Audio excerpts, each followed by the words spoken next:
of the recording today. So welcome to this third Caring for the Future online seminar, where I am very excited that we are able to host Dr. Tessa Moll, who is a postdoctoral research fellow at Stellenbosch University in South Africa.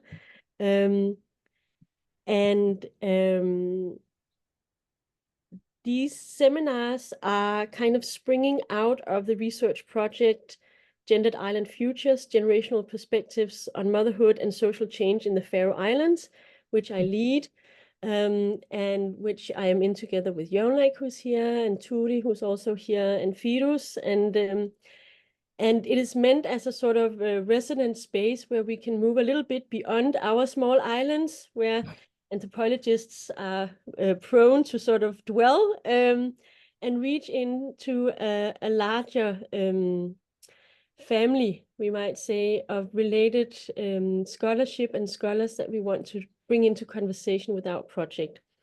So as such, it's meant as a space for us to explore how temporalities intersects with reproduction, gender, parenthood, and care, aiming to sort of expanding the space where we can examine rethinking ideas of creating the future through studies of intimate family lives. And so each of these seminars are 1 hour long, and consist of a short talk of about 30 minutes by our invited scholar, and then about 30 minutes time to discuss and think and share. And it's just this sort of bi-monthly little space to meet up. They are held as a rule on the last Thursday of every other month, which is difficult to remember. So we will probably continue to invite you regularly in the future. But today I'm really excited to welcome you, Tessa, who you've sent a title, a preliminary title, based on your article in Science, Technology, and Human Values, 6 Days in Plastic, Potentiality, Normalization, and In Vitro Embryos in the Postgenomic Age. There's so many big words in there that I'm so excited for you to unpack. But just to introduce a bit more, Tessa is an anthropologist, and also increasingly I can read as well a science and technology scholar, who has worked with assisted reproductive technologies, selection, choice, normality, in IVF clinics and egg donation in South Africa, which is a field that has been relatively undescribed on a global sort of scale, but would also uncovers very fascinating findings, as we also will get to learn today. And Tessa, beyond having also published in top journals and stuff, she also has a book on the way, right? So Tessa is worth keeping an eye on also after today. And also I'm so very, very glad to call Tessa my friend and writing group buddy through many years. So I'm very happy that you would join us today and talk to us about some of your research, and help us to think more with these very, very interesting and to many of us completely unthought of moments in creating life and futures. So welcome to you. Oh, thank you, Nana. What a lovely introduction. I really appreciate that. Thank you so much. Yeah, thanks for inviting me here, and everyone coming. So when Nana approached me, I was thinking, okay, well, what to present. And I think that the reason I wanted to go with this paper was kind of two reasons. One, it was a bit of a weird paper in how it came about, in terms of it was kind of bridging different projects that I was part of, and trying to find an inroads to put those in conversation. And as well, I guess there's three reasons. The other one is that I haven't had a lot of engagement on it. It was kind of a paper that finished and then I moved on and I was in between jobs. And so I didn't get to kind of mull through the ideas. And as well, some of them feel a little bit I don't know, in retrospective, looking at the paper, I don't know, I feel like it was a little bit underdeveloped. And now that I am writing the book, and it's going to be a chapter in the book, I thought it would be a really good opportunity to kind of bring it here and discuss it for that kind of next stage of its development. So yeah, thanks again for bringing me here. So let me just share my presentation. Okay. Oh, wait, sorry. Let me share it a different way. Okay, is that working? Okay, cool. So yeah, it's titled 6 Days in Plastic, the title of the article, Potentiality, Normalization, and In Vitro Embryos in the Postgenomic Age. And part of that was also that this was a series of papers that were brought together on this reproduction in the postgenomic age. So kind of thinking about what the new sciences of postgenomics, epigenetics, the developmental origins of health and disease, and what all these kind of new knowledges were doing to the practices in science and what we knew about reproduction. So it's across these two research areas that are kind of within my research on reproduction, and that is fertility technology and postgenomics. And my research has always kind of sat in these two fields because I was, when I began my doctorate at UCT, I was within Professor Fiona Ross's research group on the anthropology of the first 1,000 days of life. So her research group was looking at that within the last decade, there was all this new knowledge being formed on the importance of this first 1,000 days. And this is roughly from conception through a child's second birth. And that these were really important and critical moments for large-scale population health and wealth into the future, and how this has become embedded within global health interventions and ideologies and in national health policies. So Professor Ross's group sought to explore how these debates about population and well-being and this idea of the best interest of the child was affecting the ways that human life was constituted and understood in Southern Africa. So I became interested in those first few days in the Petri dish for, some 10 million children or people that are alive today. This was how their first 6 days were spent in a Petri dish and held within an incubator in vitro fertilization, or IVF. And so while IVF, the name specifically refers to this kind of moment of fertilization or conception, it's really a multi-stage, lengthy process whereby oocyte-producing persons inject hormones to kind of overstimulate ovaries. Then there's the extraction of ideally multiple eggs. And then they are fertilized in the lab, and thereafter embryo development in an incubator for 5 or 6 days. Thereafter, then they are transferred into a uterus. And so I thought, thinking about Denmark is the country that actually has some of the highest rates of IVF usage with the national healthcare system, of course. And they say that 1 in 10 children today in Denmark are born via IVF. So as a result of meager results from maternal health interventions within this kind of DOHAD postgenomic and global health kind of area, this interest in the first 1,000 days has actually moved back now to the preconception period. And this refers to preconception through the first few weeks of pregnancy prior to when many realize that they're actually pregnant. And so in a paper in The Lancet in 2018, authors included in vitro fertilization as a periconception factor, and that many of the potential drivers of adult health outcomes were as one of the many adult factors that could affect adult health. And they write, several million apparently healthy ART children have now been born worldwide, but relatively little is known about the possible impact of the technology-associated exposures during conception and very early development on their health status during childhood and later life. So I was really struck by this clause that they had in there about apparently healthy.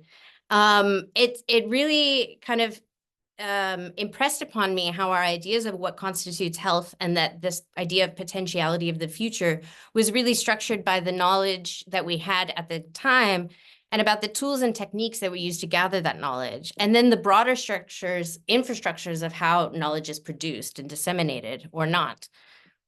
And so I kind of structured this paper around this idea of apparently healthy.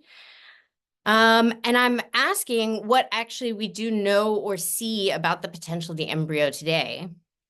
And this is in conversation with Tausig and other scholars who set out what they describe as a new politics of potentiality in contemporary biomedicine. And they point to the ways that potentiality is named and framed as critical to these politics, and thus the moral imperative to intervene. So in this paper, I explore what I call the genetic mode of attention currently in place in embryo selection, and then how these practices instantiate a politics. And what I ultimately argue is that while anthropologists have heuristically separated assisted and selective reproduction, in clinical practices of embryo selection, it completely blurs these boundaries. And in doing so, it actually points out that assisted reproduction is in many ways always selective. So returning to the clause again of apparently healthy, I'm exploring how also normality is very central to the workings of the fertility industry, and how epigenetic questions puts this at risk. Normalization, as Charis Thompson and Sarah Franklin and others have pointed out, is very key to the success of assisted reproduction as a technology. And in various contexts, fertility medicine seemingly settles through following cultural scripts of gendered desires for parenthood, pregnancy, and these evidently normal children, indistinguishable from those conceived spontaneously. So this quote on the slide comes from a news story in South Africa that was just after the birth of the first IVF baby globally. It was in the UK. And this quote kind of demonstrates how IVF becomes situated as a technological bridge to a normal biological process and set of desires, and particularly within these dominant scripts of the nuclear family. But the present day normalization of IVF belies this really longer history of anxieties, and including in this with the health of children.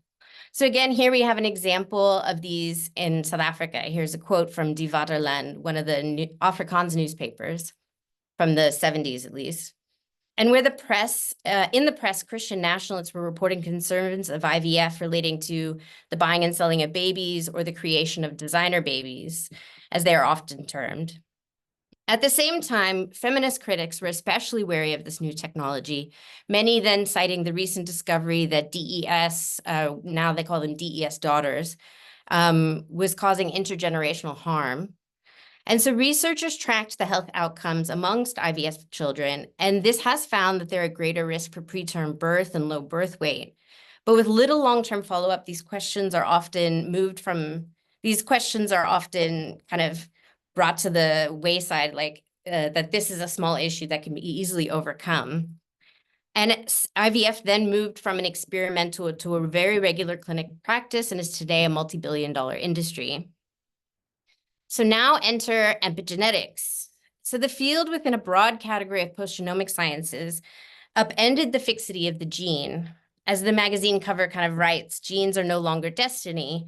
These new knowledges have demonstrated how environment, and particularly in utero environment, and experiences therein from nutrition, stress, chemical exposures, etc., that they all contribute to reshaping the epigenome and thus genetic expression. So while potentially a dynamic science of variation, social sciences scholars have pointed to an enduring logic of pathology and the diagnosing of abnormalities. As Mansfield and Guthman writes, epigenetics expands the realm of abnormality. Things once normal in a statistical sense can become abnormal in the sense of not optimal. So my first question here was, how does clinical practice see or know the potentiality of embryos? And I described this as the genetic mode of attention to point kind of in contrast to an emerging postgenomic mode. To put this in context, many of the risks that are associated with IVF, such as preterm birth and low birth weight, these have kind of been siphoned into a problem of multiple gestations. So IVF increases the risk that one could have twins or triplets. And this is often because doctors in a kind of earlier generation would transfer multiple embryos to increase the risk that one would take. And these days, there's been really concerted policy efforts and kind of, regulatory boards on IVF and how it's practiced to emphasize single embryo transfer rather, to the argument that this will decrease the risk of IVF and as well kind of reduce the costs on national budgets to deal with the issues that arise from having multiple gestations. But the effect of this has also been that these policies have spurned a lot of research and technological innovation on improving embryo selection. That is, towards finding the one best embryo that will implant and become that desired take-home baby. So there's many techniques of embryo selection, but in the clinics, what I observed most frequently was using embryo morphology. So every day, the lab team will remove a petri dish of embryos and grade them based on 3 criteria: the inner cell mass, the trifectoderm, or which is kind of the shell quality, and the degree of expansion or hatching. So the embryo is then assigned a grade each day, and from there, embryologists will determine which embryo to transfer. And so I kind of wanted to just share like a bit of a long section from my field notes that describes this process. So Sandra, Catherine, and Deborah were the embryology team grading one day when I arrived. Sandra removed a petri dish from the incubator, and Deborah sat at the microscope. Catherine was ready with a pencil and the relevant patient files. Sandra brought over the first patient's petri dish. Van Wyk, she said, calling out the name of a patient to verify with Catherine that the petri dish and the embryos matched along the paper trail. Between patient's eventual uterus and the material in vitro, and then the forms where patient records are kept. Sandra moved quickly between the incubators and the microscope, but with practiced care, staring at the petri dish in her hand and stepping with purpose. She placed the petri dish on the microscope plate, and the material appeared on the monitor screen connected to the microscope. The microscope's plate was heated to reduce heat loss from the embryos being out of the incubator. The lab was also warm, decidedly warmer than the nearby doctor's offices and surgical theater. A loud humming constantly enveloped our conversations, a byproduct of the air pressure systems in the lab. These were all mechanisms to make the lab environment less risky for embryos. The embryos were arranged in the petri dish in a clockwise order. Embryo 1 on the paperwork was at the 12 o'clock position. Sandra looked at the first embryo and called out the grade, which Catherine would write in the file. A slight twist of the wrist, and Deborah rotated the dish to see embryo 2. Deborah then called out the morphology grade for embryo 2, 4BB. Catherine marked it down, and they continued until all the embryos were graded. Sandra already had the next patient's petri dish ready, removing Van Wyk's dish and returning it to the incubator space marked Van Wyk. Grading 8 embryos took less than 2 minutes. So alongside embryo morphology, there's 2 other practices that I want to highlight and that contribute to embryo selection. And the first is pre-implantation genetic screening, which is, the name has changed kind of actually since I did field work, now often called PGTA and PGTSR. So in that process, a few cells of the embryo, are sent to a genetics lab that then reports back on the chromosomal composition and deems each embryo either euploidy, meaning normal, or aneuploidy, meaning abnormal. And so while seemingly abnormal embryos can in fact result in pregnancy, these are screened out for selection. So while it's a technology of selective reproduction, what Gameltoft and Wahlberg describe as technologies to prevent or bring specific kinds of children into the world, I found that in clinical practice, PGS acts instead, or is framed instead, as a form of assisted reproduction. Embryologists explain that PGS increases the chances for success because they can better see embryo potential through the genetics. That is, PGS was seen as a way to increase IVF effectiveness, while backgrounding that it also screens out certain kinds of births. And the second example here is of embryo self-selection, is what they called. While embryos can be transferred immediately after fertilization, typically this takes place between day 3 and day 5 in incubators. The clinical practice was actually to prefer day 5. And this was allow for the self-selection process. That is, the embryos in vitro development could naturally suspend or progress, again, quote unquote, naturally with this whole process. There was a kind of logic of that the strong survive. The better embryos could endure the in vitro environment, and with fewer embryos by day 5, embryologists could then select more precisely. And what the second practice shows is that embryo abnormality actually becomes a tool. Some embryos' failure to develop could validate the life potential of their counterparts. And these 2 practices reflect that while the genetic mode of attention is set out they're set out to screen for what is seen as this prefigured potential, and embryo abnormality is positioned as unviability.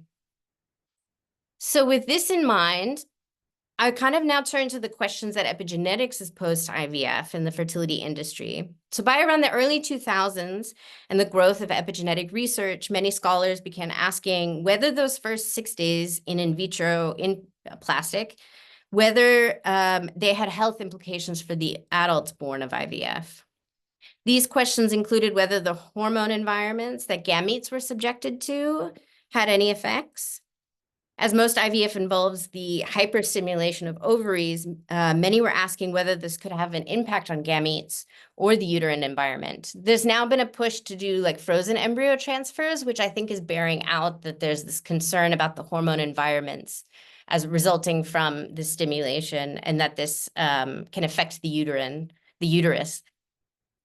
And others are asking whether ICSI, which is a specific technique devised to address male factor infertility, and that involves the manual injection of sperm into egg. They were asking if this could be a factor, that it, as they say, kind of removes any process of natural selection involved. And others were positing that the health conditions that drive infertility, such as endometriosis, polycystic ovarian syndrome, or other conditions, could actually cause epigenetic alterations. And then finally, some were asking about the in vitro environment itself. Technically, those first 6 days post-conception are in plastic petri dishes and in culture media. That's kind of the environment that they're in at that moment. However, in exploring these questions, there's really more questions and less answers, and a lot of blocks due to, of course, the nature of infertility treatment, the limitations of research more generally. For one, the culture media that is made today, in contrast to the very early years of IVF, where embryologists would kind of mix their own batches and brews of culture media, today it's made by business corporations that have trade secrets on those recipes. And there are, of course, regulations on the testing of human embryos. There's animal research that has shown that in principle, IVF can cause epigenetic modifications, but translating animal research into human health is problematic. There's also only a handful of birth cohort studies that have followed the children that are born from IVF, and most limit their research to the early years, which is often up to about 5 on child health outcomes. And as well, there's kind of the issue that the children of IVF are at most 45, often far away from developing kind of the adult cancers that are concerning people within the postgenomic research. But epigenetics does present the fertility industry with, it is present in the fertility industry. People were mentioning it, but in very specific kind of strategic ways, I would say. There are 3 emerging kind of articulations that I noted. So for one, and probably the most predominant, was conversations around epigenetics that were often invoked in discussions around egg donor IVF. So doctors were advocating to use epigenetics as kind of to bolster an argument for a woman who might be wavering on whether or not to use an egg donor. So they would say like a child that is conceived with a third-party egg, and thus it may not be genetically related to the mother, could indeed be epigenetically more yours to the mother because of the gestation and the influence of maternal environment. So the second area I heard was debates about mosaic embryos, which I thought was really fascinating. Mosaics are organisms that present with both normal and abnormal cell lineages. Healthy live births have actually emerged from mosaic embryos. And so the discussions globally have focused on the implications for pre-implantation genetic screening and what is common practice to dispose of abnormal embryos. So at a weekly meeting that I observed at a clinic, the physicians were kind of debating this, and they asked what I thought was a fascinating question, which was, what is the ratio, and he meant between normal and abnormal cells, that was compatible with life? And again, but the question is really what kind of life, because they were really clear that the worst case scenario that they could imagine was a live birth of a child with a genetic condition. And the third area is finally in press reports on this link between epigenetics and IVF, where fertility doctors have emphasized that any potential risk is very tiny, and that any risk could be overcome with healthy lifestyle. As one doctor says in a newspaper report, a healthy lifestyle or not will be more deterministic than any of those risks of IVF conception. So 3 things to just kind of sum up in conclusion. What we are seeing currently under the genetic mode of attention is that abnormality is equated with unviability. So while this is framed as a way, and while embryo selection is framed as a way to increase the efficiency of IVF, which is the time to a live birth, it's really backgrounding that this also precludes certain kinds of birth. In effect, this shows that while social scientists have divided assisted and selective reproduction, the practices of the infertility really overlap them. As postgenomics gains greater public attention, there's this emerging tension between epigenetic science's focus on greater and greater abnormality and the normality that is very important to the workings of the fertility industry. Epigenetics are used instead in very strategic ways to deflect away from this abnormality creep that the IVF births could become to be seen as abnormal. And finally, I think this shows that if we are seeing kind of an emerging post-genomic politics, then we must kind of be part and parcel of crafting it in a way. And I think it can't really be left to the fertility industry alone. What's very exciting about things like epigenetics and post-genomics is that it could be reflecting kind of a lively, attentive politics that, eschews purity, embraces a range of variation, and kind of eschews any kind of dichotomy between normal and abnormal. And it has this potential to do it, but I think as we're kind of seeing this emerging post-genomic politics being articulated within the industry, that I think that, I don't know, we need to harness a different kind of politics in advance of them, or I don't know, I guess it's kind of a call to thinking about ethical ways that we can engage. So as a final note regarding where I want to go with this is part of a book, and it's going to be a chapter which is drawn largely from my PhD research on the fertility industry, as well as a postdoc research project I was involved with looking at the reproductive travel industry and how South Africa intersects within it. So the book is now titled Curating Conception, Race and Reproduction in South Africa, and it's exploring these ideas of curating and curatorial power. And that is how figures such as doctors and embryologists leverage scientific knowledges and engage in practices of arbitration, assessment, framing, and selection, and that these practices are very significant in shaping how potentiality is named and framed and actually actualized for different kinds of futures. Yeah.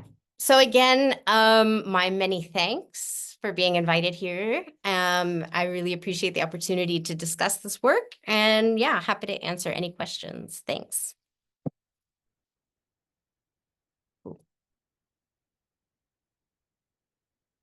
Oh, you're on mute.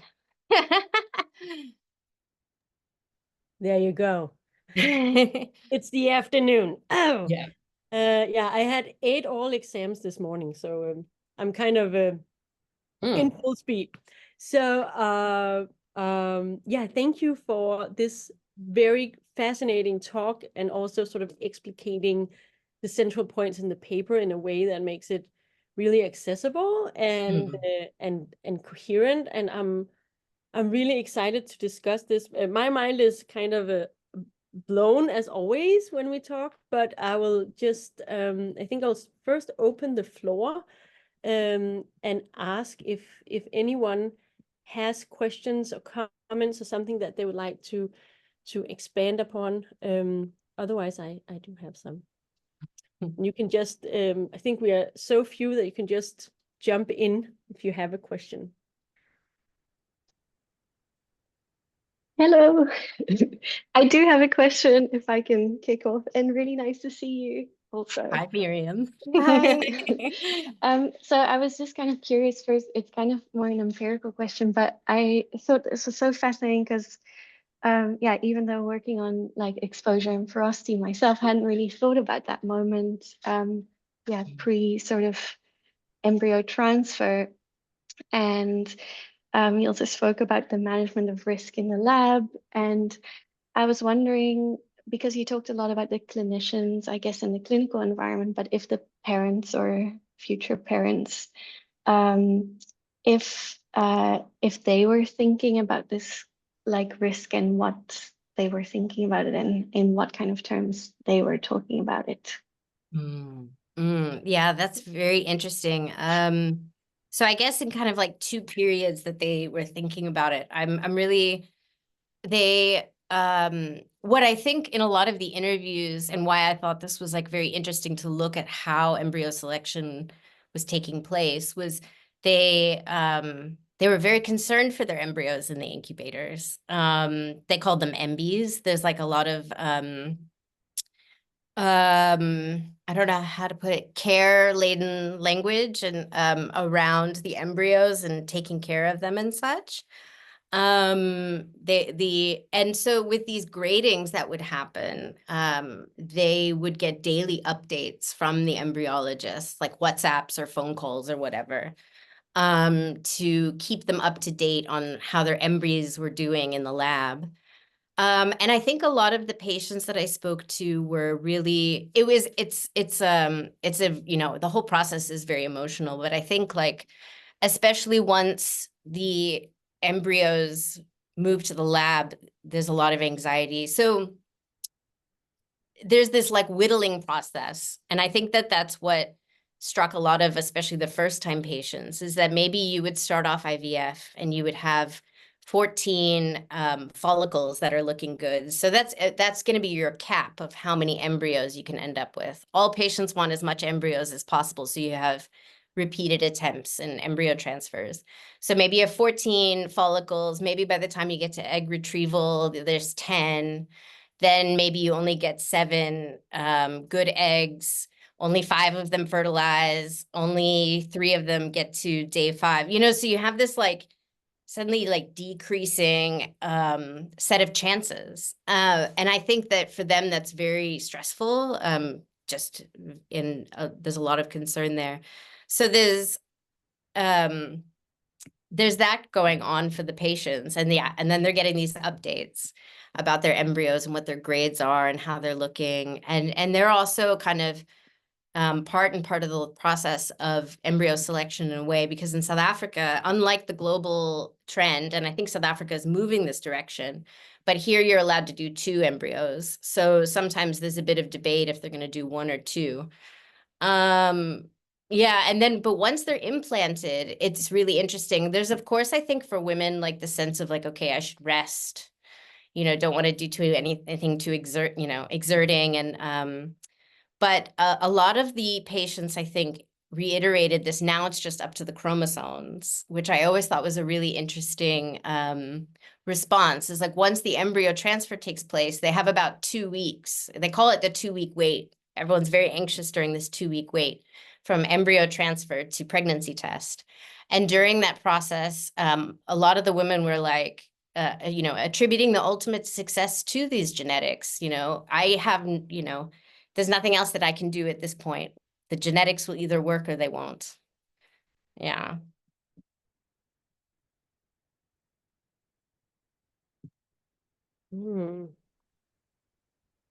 I do have if before you start, Nana, thank you so much. It's not, I don't know if it's it will make sense, the thing I'm going to say. Thank you so much, Tessa. Such a pleasure to finally like not really meet you, but kind of meet you. And I've been really looking forward to it. And I hope this won't be the last time we get acquainted. But I was thinking, like, kind of in the same line, perhaps, because I'm thinking about these the politics, and we could especially think in the line of the US context, which is very relevant, just to contextualize it or exemplify it. And together with this thinking of potentialities, right? Like the huge conflict this generates. And I'm thinking of it like in kind of an ethical clash kind of thing, which is already happening and only will continue. And like how we will generally just cope with this, like as humans, and not even to talk about the politics, but also as humans. That's the one thing that I was thinking, and I know I haven't framed it as a question, but perhaps if you could say a few more words on this, but this was just something that also came into my mind, and then I was thinking about these how these politics, because you just said it right now, you just came in on, you touched upon it right now in your answer, like how these politics and structures and procedures and like general practices within the healthcare institution and healthcare workers, what this also says about like motherhood, right? Like how this like kind of things are done differently in a Danish context and than in South African perhaps, or and stuff like this. Yeah, if you also wanted to say something about that. Sorry. No, I think both your thoughts are super interesting. And it feels very, I feel dumb to have not considered. It's interesting. I like obviously like the US politics around IVF and what's going on there. I hadn't actually put it in conversation in my mind related to that. I actually appreciate that you didn't, because everybody does. But even though I mean, it's interesting. So in South Africa, I mean, they've been very clear. Of course, abortion rights are very protected, but as well that like, and I think Nicole can who's in here can jump in and correct me if I'm wrong. But around like fetal personhood, the discussion has really emphasized that birth is the moment of personhood and not before. And so I think it's a context-wise, it's a little bit different, but I think it's a really interesting discussion. I mean, writing this always feels really complicated and really, I have to be very careful around not like myself prefiguring a potential or a life potential. And I think that's kind of what the article is also emphasizes at the end, is that like a politics that also embraces that these lively life cells may not have life, and that's also okay, I was really inspired there by the work. I think it's Sarah DiCaglio who writes in the US and talks about around miscarriage and stuff, and that miscarriage is, is situated as such that it's like always a disruption of an expected future when it just may not be, like I think it's, yeah. And I think that that's something that we also have to kind of grapple with. And I don't think I'm fully there yet.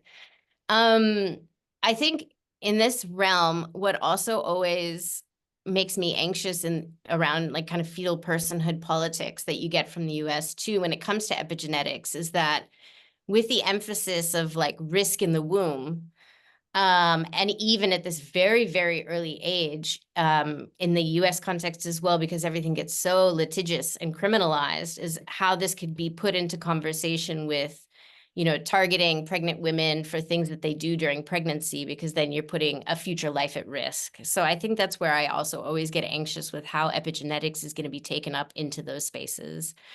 You already see in that context, criminal cases being brought to women who drink or take drugs during their pregnancy, and that they are putting, it's child neglect or child abuse if they do that kind of thing.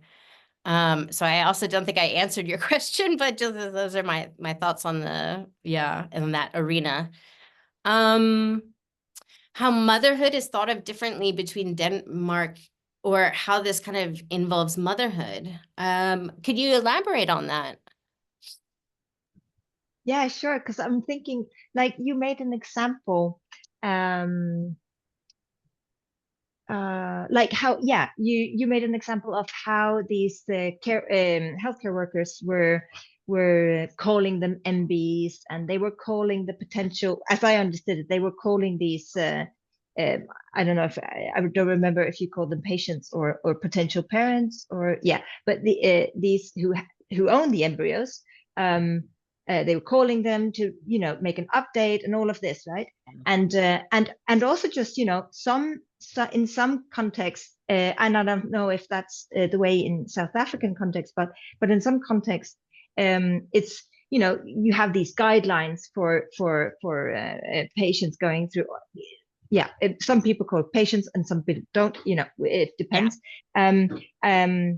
If the recommendation is to rest for 2 weeks before, or if it's not, you know, all of these things, they also impose, like, or create our sense of motherhood. What is motherhood, and when is it motherhood, right? Yeah. And all of these, and just and your example just made me like, it just made it so clear, like, oh wow, we're already at that stage. It was just like a fantastic example. So thank you for just like giving that, you know. So it just connected this like really effectively in like a very like concrete thing. So that's what I was thinking, you know, about this. Yeah, thank you for that. Okay, no, I get what you're saying. And like, actually, one of my chapters, a different one, is called Love, Money, and Other Drugs, because it's about how the hardships of IVF and these like prescriptions to rest, and you taking all these drugs. Like I saw this, it was a Facebook update where there was this image of a woman like injecting herself in her belly, and it's like the strongest woman our mother is even before they conceive, you know. And it was a way of like reframing like the sacrifice and pain that goes through IVF as like a pre-performance of motherhood, and the sacrificial mother that's like kind of always invoked. Yeah, so I think I hadn't seen it in this part, but like, thank you for bringing that up. Yeah, I think it's very much part and parcel of the IVF is kind of this is a lot of performance required on patients as well, because at least in the South African context, because it's not, you know, I know in Denmark it's part and parcel of your citizenship rights to get, you know, IVF. In South Africa, there's very much like having to perform a bit of like good parenthood even before your parents. Like you have to show up as respectable couples with, you know, without any social problems, quote unquote, in order to access care. Wow, interesting. Thank you so much. Thank you for that. So if it's not already there now, we are seeing a future anthropology of peri-conception from different kinds of perspectives, from perspectives of the petri dish. I mean, how lovely would it be to try to sort of get inside as a sort of, I don't know, post-human perspective of what is it like to be inside of plastic for 6 days, you know, and how might you approach that as an anthropologist? Might we put ourselves into a big box and it's like, I don't know, that would be maybe weird, but I don't know. That's maybe an art project, but also that whole, I think you've really opened up that kind of time for an anthropological investigation. One which I think very often, as you say, well, in IVF, just by saying it collapses that whole time into the moment of implantation and actually the moment of success in a sense, right? And so the way that it's kind of weaving together success and normality and abnormality and the viability of life, I think is really interesting. But then because you're interested in temporalities, and I am too, then I've sat here and I kind of tried to make a list of the different kinds of temporalities that are in play here. And that also maybe makes it really difficult to deal with this kind of phenomenon. Because essentially as I understand it, one of the really big questions here is, what is it that we pass down through generations? Yeah. And so there's that epigenetic dimension, which is also about kinship and lineages, but then becomes this technology space. That is one kind of time, which is like the, since the dawn of man, that kind of thinking, right? Or that kind of making time human. And then there's the very sort of strange temporality of assisted reproduction, which is kind of really disruptive of all different other kinds of temporalities of everyday life, both especially for the people undergoing it, but then it turns out also for the person being made, or the embryos being made, right? They also have all these different kinds of temporalities that this kind of treatment or medical intervention puts you into, right? And then there's the temporality of that future of the person that might be being made or might not, and all the questions of success or normal or abnormal there. And then there's the big future you ask about, is the future of making life. And so now we come finally to my question. Are you ready? Yes. Yeah. Which is, you end up with, talking about the politics of this kind of time, or this kind of making life, and this kind of selection or assistance. And then I'm going to ask you a very open, a very non-anthropological question, but where could we place this politics more openly? Where could we place this conversation? Because you say, well, as it is, this happens maybe even without conversation in clinics. Maybe even the people who are doing the arguments, as you see, these are strategies of employing different kinds of discourses in life, but it's not that people think about, oh, I'm employing this strategy so I don't have to talk about this other thing that I don't like. But so where could we place this? What kind of body, institution, board what could it look like? And who would be involved in this? Very non-anthropological, very real world question. Where could we place this politics to make it visible and relevant, and something that clinics and clients can act upon, and governments or whatever, who needs to think about or be aware of how to place those 6 days in plastics and beyond? Oh, that's a question. No, but just if you could dream, if you could decide. Well, I think there's kind of two ways. Like, one, I think what I found very frustrating in researching for this paper was just how I think that the lack of follow-up on, I mean, of course, there's the other limitations. These people are 45. They're not that old. So in thinking about, I think that's kind of always the issues when you're looking at epigenetics and postgenomics, or chemical exposures, for instance. There's such a lag time. So it's so difficult to have those conversations around pinpointing risk and harms and such.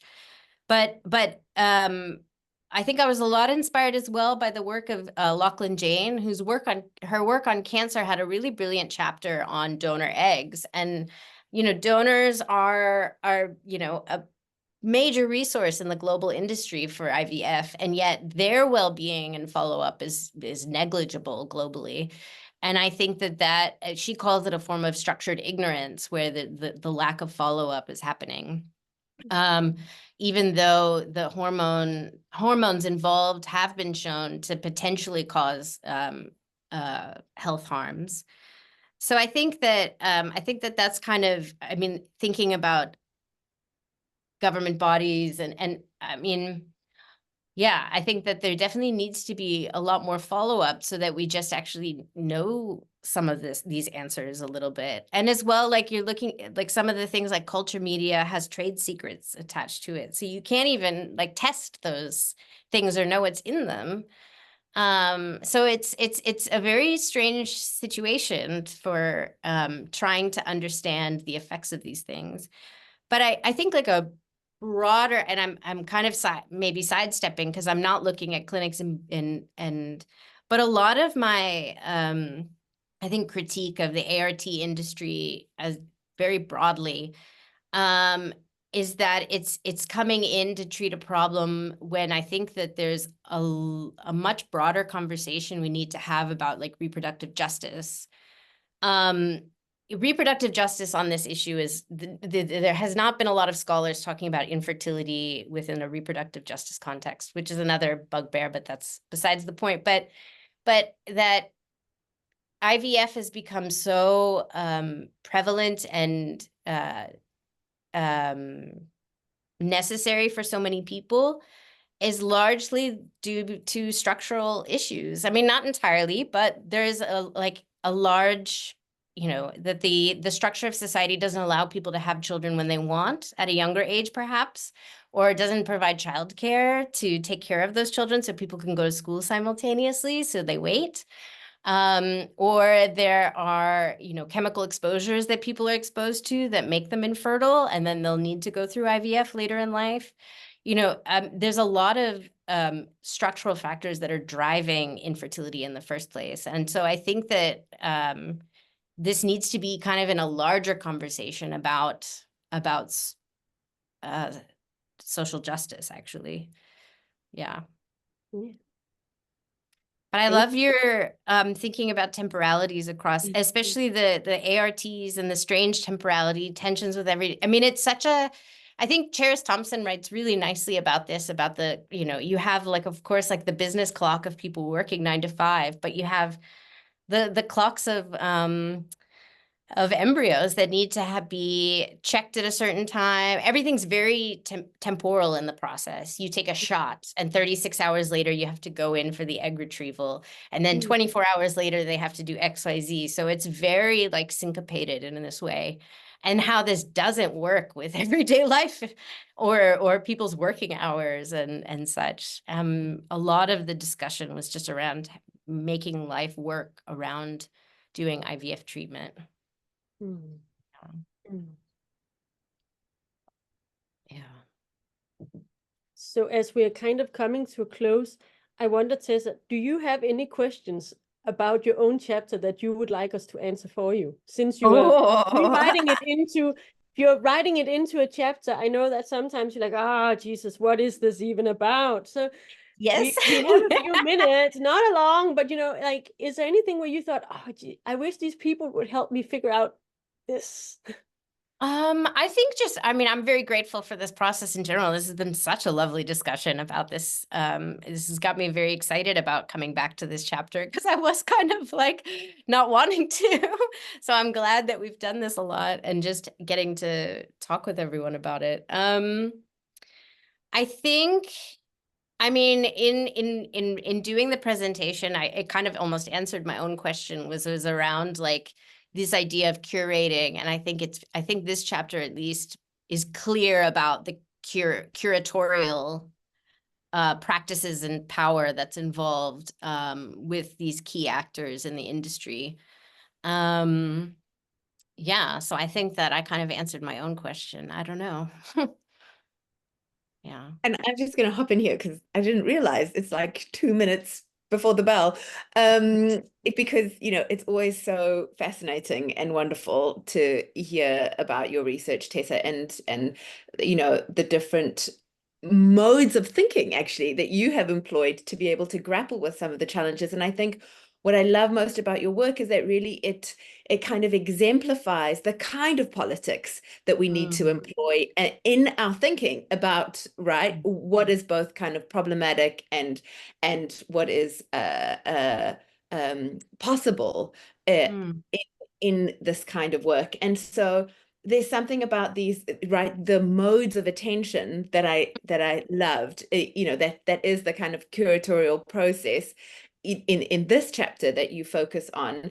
And I think I'd love to connect it to the question, or provocation by Nana, in relation to temporalities, and how our modes of attention really skew or background kind of and foreground like normative ways of thinking about time, right? Like time is this very structured but then also what happens with epigenetics is that you blow time out of the water. And because now suddenly looking at evolutionary time and these different temporalities that are at play, and this notion that of like time as kinship, because somehow that's very present also in your work. And what are the connections between time and kinship, and how time is a form of kinship, right? That creates and makes malleable and through time these forms of kinship. And just as a way of playing into, I guess, these forms of thinking that you employ in your work, and that get us to kind of both do this evolutionary jump, but also right into the moment. Oh, that's so nice. Oh, thank you, Nicole. That's like, I really think, okay, so when you first said time is kinship, my first thought was about the way that they were situating gestation, not just as labor and care as kind of an emotive thing, but like spending time with and 9 months of gestation, and like how that instantiates kinship in a way, and affiliation, because of like the time involved in that, and that time giving you the opportunity to have your genetic or epigenetic influence on a future child. They would do this fantastic thing with math. They would say, it's 50% nature and nurture. So if you get an egg donor, then it's 75% yours. But if it's epigenetics involved, then it's like 90%. So I always thought it was like really like how they did this math stuff. I always found really fascinating. But thank you for bringing that. Like, yeah. Especially modes of attention as kind of a curatorial practice, like how we look and deal and attend to things, I think is really interesting. Yeah. Cool. Thanks. Thank you. This has been so good. I don't know. I feel like my mind has several times been like, oh yeah. Both in your talk, Tessa, but also in the formulation of the questions that have been brought forward, which I guess is exactly the kind of space that we were hoping for would erupt this afternoon. So I want to thank you all for showing up today and for participating. And thank you, Tessa, for bringing your research and bringing your considerations and frustrations as well, because I mean those are the ones that sometimes suddenly go to somewhere different. And so I really appreciate you all. And then I want to alert you that oh, now I'm embarrassed because I don't even have the title here, but that next time that this seminar happens is on August 29th. And it's there we have Cheryl Mattingly joining us, who is a professor of anthropology here at the Aarhus University and philosophy, but also at the University of Southern California. And I'm just finding her title now because it's absolutely fascinating. So we continue to consider kinship and making futures. And this title she has sent is super cool. So it's going to get you hooked. Are you ready? It's called World Traveling and the Surprise of the Event, Becoming a Neurocosmopolitan. Ooh. Yeah, so we can expect some more mind-blowing conversation in August. But we will call you to join us when the time comes closer again. But for now, thank you so much for joining us. We will put the video on our website as well, so you can look at it later, or if sometimes, maybe if you have a student who is thinking about doing something about assisted reproduction, be like, you know what, watch this video, because there's actually a lot of nice references in there, you know. And then it's an easy way for somebody to get access to someone's fieldwork and ideas. Yeah. All right. Well, thank you so much and enjoy your afternoon. You too. Thanks Thank you for for this coming. opportunity. And thank you everyone for the discussion. Thank you. Thank you.